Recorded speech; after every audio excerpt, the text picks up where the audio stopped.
Et si vous reprenez tout du début? Ça, c'est moi. Et le matin, j'ai vraiment du mal à me lever. Mais je pense que la chose qui me met vraiment du bonne humeur, c'est du blues. Si vous écoutez pas de blues, vous n'avez pas une bonne journée. Ou peut-être que c'est moi qui suis un peu trop fan de blues. Ouais, peut-être. On commence avec une prière pour bien commencer la journée, puis avec 2-3 exercices pour mettre bien son corps. Puis mon moment préféré, la bouffe. Le matin, je suis pas compliqué. Un café et des œufs me suffit largement. Et surtout, ça me prépare pour ce qui vient après. Le sport.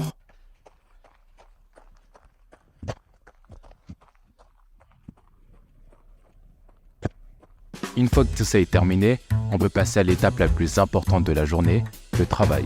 C'est ce qui prend la majorité de mon temps. En ce moment, je bosse sur 3 choses. Premièrement, j'ai mon agence de photos et de vidéos où j'opère généralement dans des restaurants ou des PME. Puis bien sûr, il y a la création de contenu.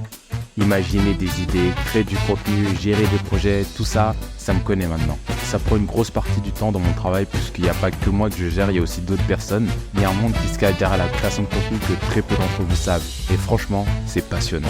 Et le truc, c'est que votre cerveau doit toujours être réveillé parce que vous ne savez jamais quand l'idée du siècle va vous tomber dessus. Et en dernier, ma vraie passion, le cinéma. Je passe des heures et des heures à écrire des scripts, à inventer des personnages et à inventer des histoires, à contacter les producteurs pour mon nouveau court-métrage.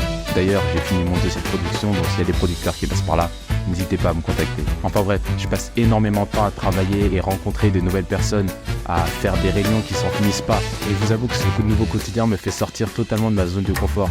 Mais c'est le but, non? En tout cas, une fois que j'ai fini de bosser, il est entre 22 et 23 heures, mais il arrive aussi des journées où je termine à 18 heures. Dans ces moments-là, j'hésite pas à organiser ma journée du lendemain, puis d'en décrire mes idées qui sont dans ma tête, et ensuite, on peut passer au loisir. Maintenant que le temps libre prend place, j'ai plusieurs options. Tout d'abord, la lecture. J'ai beaucoup de livres à lire que je n'ai pas terminés. Mais je crois qu'aujourd'hui, on va partir sur du Marc Aurèle. Disons, j'écoute des podcasts ou regarder des documentaires, que ce soit sur le cinéma, le business ou encore le développement personnel. Peu importe ce que je fais, j'essaie toujours d'apprendre quelque chose, même pendant mes loisirs.